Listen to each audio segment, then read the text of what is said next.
Totoo naman eh, di ba? Pinipilit na lang natin yung sarili natin na magpaka-busy. Pinipilit na lang natin na malibang tayo sa ibang bagay para makonvince mo yung sarili mo na okay ka lang kahit hindi ka naman talaga okay. Di ba? Alam ko yan. Basta na kita. Nililibang mo yung sarili mo para hindi mo na maalala yung mga bagay na nagpapalungkot sa'yo.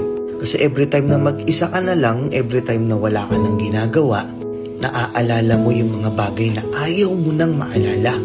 Naiisip mo yung mga bagay na ayaw mo nang isipin. Kaya pinipilit mo na lang magpaka-busy. Huwag na tayong maglokohan dito. Alam ko hindi ka okay ngayon. Alam ko maraming bumabagabag sa'yo.